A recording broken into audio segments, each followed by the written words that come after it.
Alrighty, it is time to talk about another horror film today.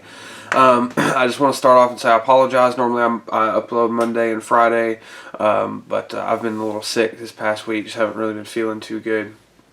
So I kind of missed my day there, but it's fine. As I said, we're here now, and I think I'm going to soon. I think I'm going to retire Found Footage Friday, but I have something kind of special planned for that. So we'll get there, down the line. But anyway, today we are going to be talking about a movie that I really, really enjoy, and I don't hear too many people talk about it. But this one is going to be John Carpenter's Body Bags. So this movie is it's very good, actually. I really enjoy it. It is an anthology film. This was released in 1993. This is the Scream Factory Blu-ray, and I've had this for a very long time. It's still got the slip cover. A lot of them with the slip covers are actually you can actually buy the slip covers, by themselves for pretty expensive sometimes, because a lot of them don't have that. And there's the inside. This one comes with the Blu-ray and the DVD, which I always think is a big plus. But I've had this, like I said, I've had this for a while. I've known about this movie for a while, so I'll just give a little history with it. I first saw this on TV, years and years ago, and I was a lot younger, and I thought I'd seen everything. Everything that John Carpenter had made, really and truly, because he's always been one of my favorite directors. And, this kind of popped up out of nowhere one night, just late at night on TV. And I was like, oh, that's interesting. I didn't know anything about that. And, I sat down and I watched it, and it was really good. I was very surprised, actually. Like I said, I'd never heard of it before. Anyway, I'll get into kind of the cast and the story. I don't want to spoil anything, too much, but I may give a little bit more away in this than some other things. But anyway, so like I said, this one it is an anthology film. It's released in 1993, by the way, if I didn't mention that. And this was actually going to be released through Showtime. It was supposed to be like a series, kind of like Tales from the Crypt. So you kind of have John Carpenter himself playing the kind of the morgue attendant character, and he's really goofy and funny. John Carpenter's he's a funny guy, and he's, real down to earth. And, it was really fun to see him, in this role, just kind of hamming it up and having a good time with it. But, and he kind of mainly did it because he wanted that experience of playing a character in makeup. And I think he said he really actually didn't enjoy it very much, after it was all said and done, just because it was such a long process. So I think he said he's kind of glad that this didn't become, a recurring series, and I think Showtime was mainly doing it, like I said, because, at the time, on HBO, Tales from the Crypt was really big. So, I could see them trying to kind of emulate that. And that's kind of what they were going for. I think that's kind of what they were going for with it. But that ended up, kind of falling through. So in this one, we get 3 stories, which I'm assuming would either be, I guess, the first episode or the first 3 episodes. I don't know how they were going to do it, if they're going to do multiple episodes in one, in one episode, or multiple stories in one episode. I'm not sure about that, but this movie also has a really, really big cast of very, very well-known people. So I mean, in this movie alone, you get Stacy Keach, David Warner, Sheena Easton, Debbie Harry, Mark freaking Hamill of all people. Yeah, Twiggy, Robert Carradine, like I said, John Carpenter, the main man himself. Also, Tom Arnold is in there somewhere in the background. Sam Raimi is in there as well. And I believe, Wes Craven even plays in the film. So we get a lot of people in this movie, a lot of real famous people. And I really enjoy that. And it's a lot of fun to see them kind of pop up here. And then you're like, oh, it's Wes Craven. Or, oh, it's Robert Carradine, or, oh, that's Sam Raimi. It's fun, So This one, it starts out, you're in the morgue, and John Carpenter, is playing this character, and he's kind of just screwing around inside the morgue, and he starts to kind of go and tell you a story. And we go into the first story, which is the gas station, which has Robert Carradine in it. And also, among others, there's a lot more people in this movie too, but that's just a few, off the top of my head. But the gas station has Robert Carradine in it. And basically, it plays very much, and I believe John Carpenter directed this first episode, because that was another thing. I'm sorry, I'll get into it eventually, but I believe John Carpenter, he directed the first two stories, and then Wes Craven directed the final story. So, anyway, so now I'll get into it. So, like I said, this first one is, directed by John Carpenter, and it is The Gas Station, and it's basically about this girl who is, she's picked up a job, working overnight at this little kind of filling station in this little kiosk type deal, and she gets there, really late at night, and the guy who is Robert Carradine is sitting there, and he, is basically like, oh, do you need any help? If you need anything, you can call me on this phone number, and blah, blah, blah, blah, blah, and then he leaves. And then, so throughout the night, this girl is sitting there, and just kind of strange things happen. A lot of weird people kind of come up to the booth and are kind of talking to her and just acting very strange. And then, come to find out there's a murderer, who is lurking around this empty gas station, in the middle of the night. And he is after her. So, and again, I don't want to spoil anything, but I love this one. Out of the three, this one is probably my second favorite, just because it has a very just kind of classic sort of slasher vibe to it. It's honestly very Halloween-esque in a way. I love the way that John Carpenter directed this one. I love the setting. The old kind of spooky gas station late at night is real creepy. I love that. I love the characters that come up, and everybody that we meet in this, is just acting goofy as hell, or some of them are acting goofy as hell. We get this is the one where we get Wes Craven. He comes in and he's acting super creepy, and so it's very interesting. I really like it, because you're sitting there and she's just kind of alone in this booth, and you're wondering what's going to happen, and then it kind of does. So it really reminds me of, like I said, kind of reminds me of the original Halloween. It kind of plays on that same formula. It's kind of a build up to the last few minutes of the skit. So I think that I really like that. And it's not super long, but it's just long enough. I think if it would have went on any longer, it might have started to drag. But we get some great music in this skit. This one probably has my favorite music of the three, because they all have a different different musical score in it, from what I recall. And yeah, so that is The Gas Station. And then then we come back, and John Carpenter introduces us to the next story, which is called Hair. This is the one with Stacy Keach.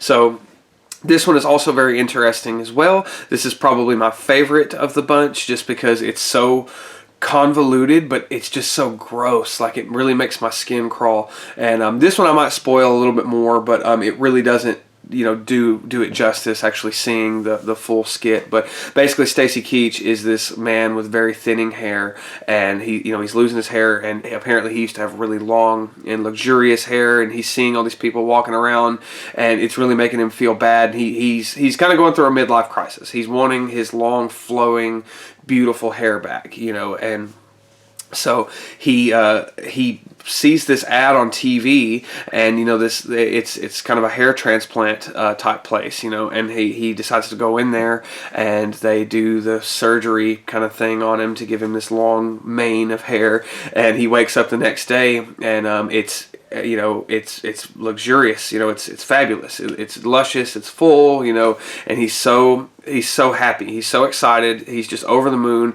I love seeing how happy Stacy Keach is getting in this, especially the first part of this, the little skit. He's very down, he's very upset, that he's losing his hair, and you really feel bad for him, because he's trying everything that he can. And I love Stacy Keach as an actor. He's he's great, and he's doing a great job in this movie. And like I said, he gets his long, pretty hair that he loves, and then the next day he wakes up and it's longer, and it's longer, and it's longer, and then it's growing out of his face, it's growing out of his throat, and it's just, he goes back to the hair transplant place, and apparently they have transplanted something that is not hair into him, and I won't spoil exactly kind of what it is, but I think it's really interesting. I loved that when that little twist came the first time I ever saw it. I also, like I said, this one's probably my favorite. I like the music in this one as well. It really goes with it. It's honestly just a lot of just kind of smooth jazz music, it's not. I don't really like jazz music. I've never been a big fan of it. It's just that kind of boom, boom, that just kind of slow, but it fits everything so well, and it fits the tone of everything so well, and I really like that.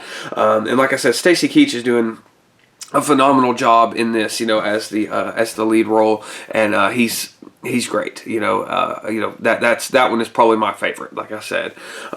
So yeah, and then after that one ends, we go back into the morgue once again to John Carpenter, who introduces us to the third story, which is called The Eye, which this one was directed by Tobe Hooper, and this is the one that stars Mark Hamill and Twiggy. So basically, this one, I'll just start off by saying, this one is my least favorite. I don't really know why. I see, a lot of people I talk to, the first one is honestly a lot of people's least favorite. I don't know why, but this last one, the Eye, is definitely probably my least favorite. It has nothing to do with Mark Hamill or Twiggy. They're both doing an excellent job. It's just, I don't know. I don't resonate as much with this story. It doesn't do it as much for me. But basically, this one is about Mark Hamill. He is a famous baseball player, and he.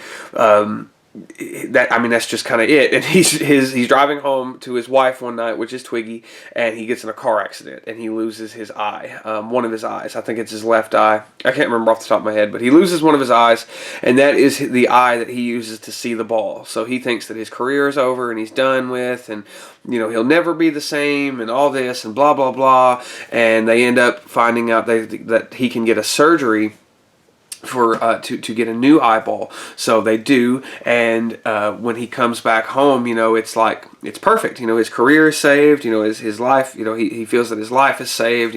After just having it shattered because of this little in this inconvenience, and the whole time his wife is just being super supportive, and she's being really sweet, and they're expecting a baby. So it's kind of. They start to kind of get happy and be happy again, and then all of a sudden Mark Hamill starts hallucinating these awful, gruesome, terrible things, and you find out that he has been transplanted the eye of a serial killer, and it just kind of spirals from there, and that's, to me, it just. I don't know. I really like seeing Mark Hamill in this. He is a lot of fun, and I don't want to say it's not directed badly or anything like that. It's got decent music. It's just, I don't know. The plot of this one just is not really for me. It's just a very kind of, I don't know.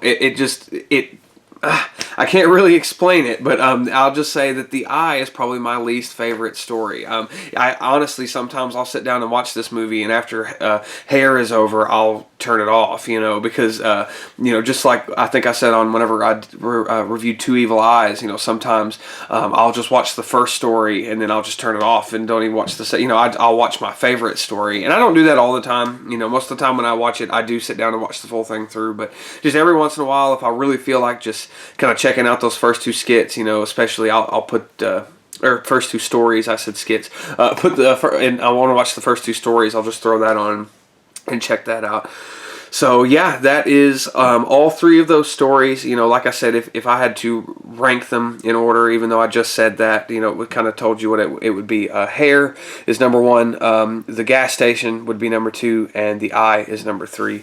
That one just doesn't really do it for me. But this whole movie, all in all, as a whole, this movie is great. I don't know. There's John Carpenter right there on the back, by the way, drinking a little eyeball martini, and Stacy Keach. And there is Mark Hamill.